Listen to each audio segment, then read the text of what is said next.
Halo, semangat pagi teman-teman semua. Oke, masih bersama saya Rangga. Saya ada cerita tentang garis kehidupan. Jadi umumnya kita saat usia baru lahir sampai dengan 22 tahun itu kita masih dibiayai oleh orang tua kita ya. Itu pasti. Nah, setelah lepas kuliah baru kita akan mulai mencari kerja atau ingin yang berbisnis gitu. Nah, itu mulai tuh meniti karir tuh. Nah, kalau yang bekerja biasanya di usia 30 itu mulai naik pangkat segala macam, naik jabatan, promosi. Nah, kalau yang usaha mungkin omsetnya sudah mulai stabil di usia 30. Nah, umumnya kita itu dari usia 30 usia produktif kita sampai usia 55. Nah, itu saatnya kita ngumpulin aset. Nah, sampai di usia 55.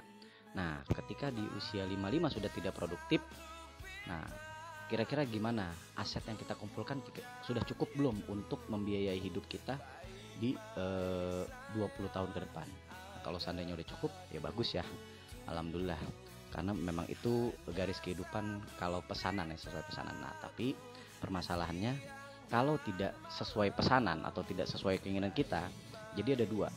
Biasanya itu hidup terlalu pendek itu akan jadi masalah teman-teman. Karena apa?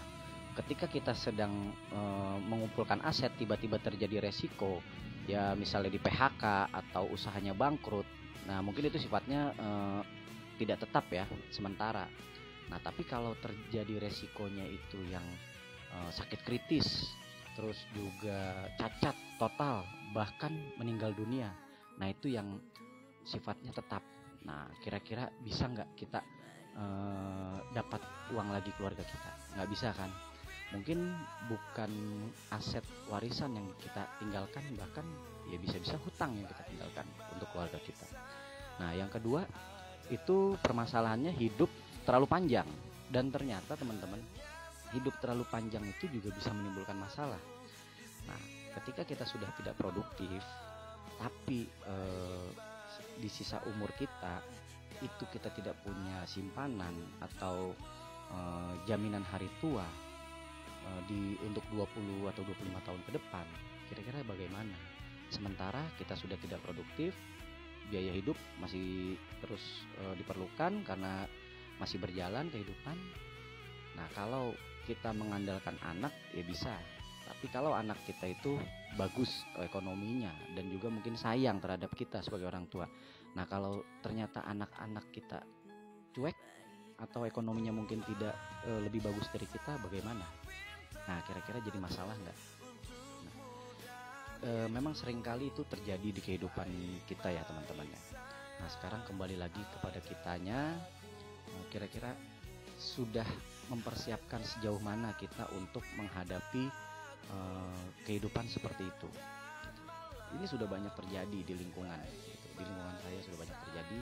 Ya, akhirnya timbul generasi sandwich ya, yang anaknya harus menanggung orang tuanya, harus menanggung anaknya juga gitu ya. Jadi ya itulah kehidupan nyata.